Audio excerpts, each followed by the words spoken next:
Le gouvernement de Satan utilise toujours les gens pour attaquer les êtres humains dans le monde. Les gens sont en train de tout faire pour pouvoir tuer beaucoup de personnes en masse à partir de 2025, du 2026. Le Rwanda, j'ai vu le feu même être allumé au Congo aussi. J'ai vu le feu même être allumé au Congo aussi. C'était des tirs. C'était des tirs. Boum, boum. Vous allez voir. Mais si nous ne prions pas cette année-là, amen, emportez-vous, c'est l'année du, sans prendre position. Le diable va vous surprendre quand le diable sait qu'il y a une faveur que Dieu prépare pour ses enfants dans cette saison-là. Mon ami day contre-attaquer en fait de bouleverser le plan de Dieu. Comment? En déstabilisant l'église. Résistez au diable et il fuira loin de vous. Il faut de la résistance contre les choses qui arrivent pour que ce que Dieu veut faire puisse se réaliser à 100%. La situation est assez confuse ce matin en République démocratique du Congo. Les informations que l'on a sont assez confuses. Goma, capitale provinciale de plus d'1 million d'habitants et presque autant de déplacés, est encerclée par les rebelles du M23 et des soldats rwandais. Il y a eu ce matin, comme en début de soirée hier dimanche, des rafales de tirs dans les rues de la capitale du Nord Kivu. Écoutez depuis Kinshasa, Aurélie Bazakibangula.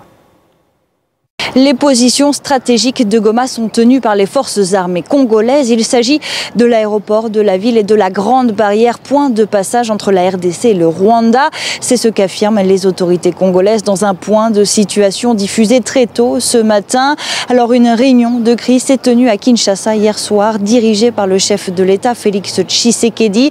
Et au sortir de cette réunion, le porte-parole du gouvernement a affirmé que toutes les dispositions sont prises pour assurer la protection des civils.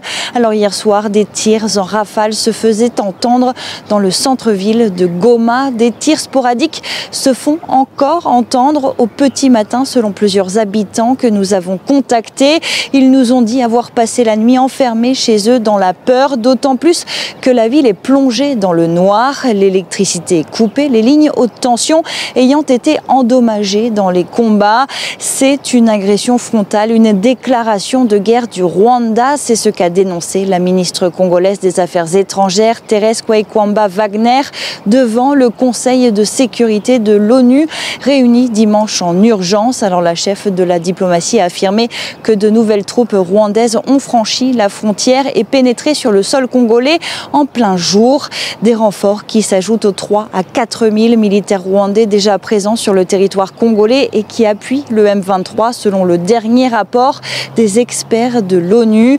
Le secrétaire général des Nations Unies, Antonio Guterres, a pour la première fois mis en cause directement Kigali. Il a appelé les forces rwandaises de défense à cesser leur soutien au M23 et à se retirer du territoire congolais.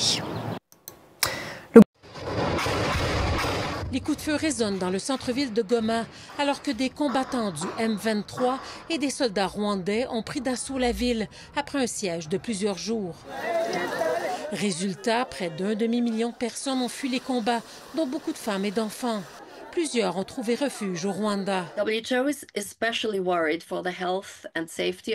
L'OMS est particulièrement inquiète pour la sécurité des femmes et des fillettes, alors que les viols se multiplient, dit cette coordonnatrice.